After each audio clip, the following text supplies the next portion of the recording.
you sure you want to do this? Yes, okay? It's Tony 20. I gotta do this. Alright.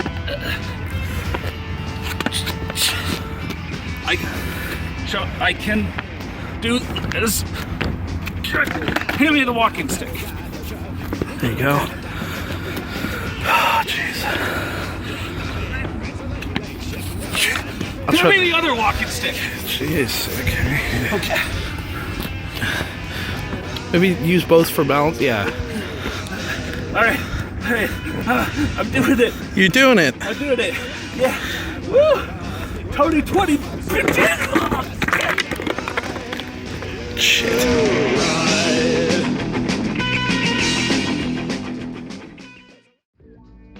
Hello everyone, welcome to Tony 20. I'm Insetic, and obviously, to start this event, we have to start at the start. Tony Hawk Pro Skater 1. With me on these first videos is Blackout the M&M. Hey everybody. And Matt Rocks 101. Hey, what's up? I'm Matt. Alright, so it's the series that needs no introduction, but I'll still give it a little bit of an introduction, just in case. Tony Hawk Pro Skater was released for the PlayStation, Nintendo 64, and Dreamcast in the fall of 1999. Was it released for this dolls game too? is like 20 years old. Yeah, right as Tony Hawk himself, or several other pros, in the skateboarding game that, maybe it wasn't the first one, but it really pioneered or perfected most things that would go on to dominate the extreme sports genre. Why is Alyssa Steamer's age undisclosed? Because she is a girl. I never noticed that before. Yeah. Yeah. So That's in this weird. video, we're going That's to the stupid, first yeah. level. We'll be showing off Tony Hawk. In this Tony Hawk 1 playthrough, I'll be showing a different pro in each level. But Ooh, nice. Tony's the main man, and so he is gonna ride first. No you have man. a couple boards to start with, but you need to unlock tapes and get through the game to boost your stats, get more boards, and of course, we're starting off in the warehouse. Oh, hell yeah, Should have gone for those dude. tight trucks. Yeah. So that way you cannot steer at all. That's the best way to play. The Dude, level that started it all. the strangest thing going back to this game was just how, like, the turning felt. Yeah. Oh, dude, I was just listening to this song the other day. Yeah. The first thing you noticed going back to it was that it wasn't as good as Grind Session. Object. So all of these levels, I'm going to, try and do at least 2 runs. One where I go around showing the level, and then one where I complete the objectives. It's real hard for me to do that in Warehouse, considering you can get everything done in like 30 seconds. Yeah. So, yeah. I guess also other things, the characters in Tony Hawk 1 are sort of broken up into vert characters or street characters. You'll know which one's which by which stats they have higher up. Vert characters have higher air and speed. Street characters have higher ollie and balance. So, Tony's a vert guy, and each character has 3 special tricks, except for the man, the bird man himself, Tony. Because it's actually kind of a funny story, and I believe I heard this. I don't know where I heard this. I think it was his guest on the 9 Club. But, so they were, Neversoft was kind of late in development with this game when Tony, landed the 900 at the X Games. Yeah. And so he called them up and was like, hey guys, I know the game's coming out in just like a few months, but there's a lot of great press around me doing that. Is it possible for you guys to make the 900 in the game? And they're like, oh yeah, we're already working on that. So, yeah. You just kind of added it in at the last second and give him the 900 as well. Right, which... Oh, You nice need a- landing. You see, you look, need a that's ton why of- Tony doesn't skate anymore, because his spine was just impacted right there. Compressed into like a little fucking, it was like the size of a sushi roll. You crash in the game, you crash in real life. Yeah. Oh man. That would be that's a philosophical question I'll pose to Tony. It's just like, if I ever meet him, I'll be like, $1 million, but every time someone crashes in the game, you feel the pain.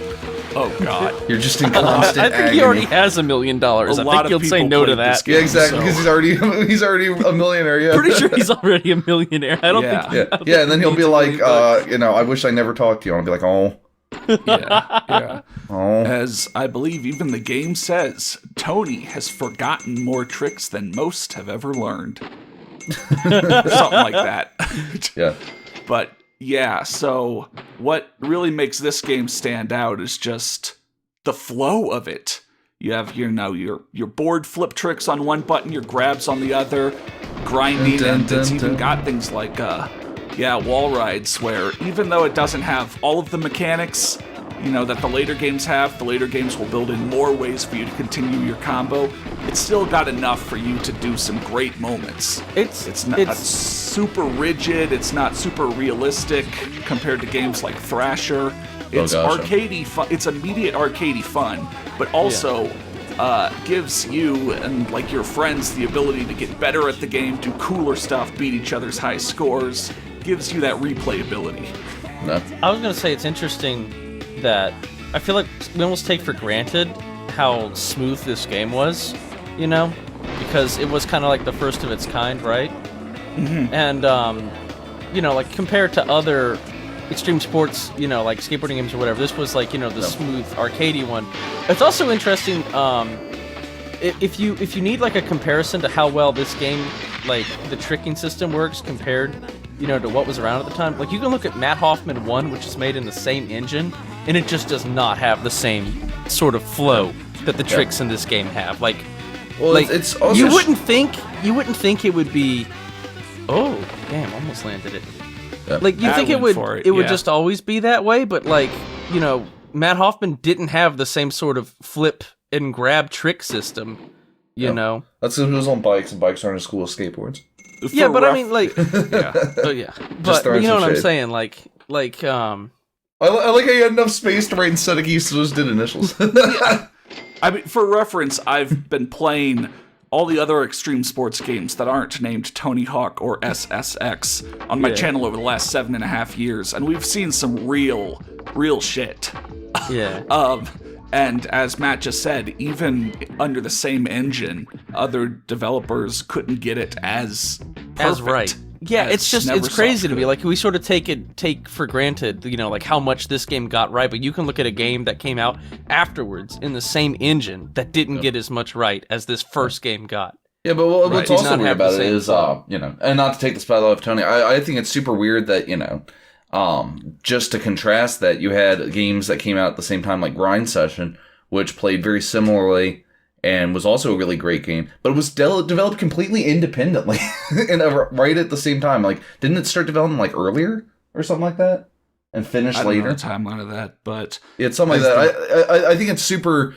I think that's also interesting when you see multiple people come to the same epiphany at the same time. Yeah.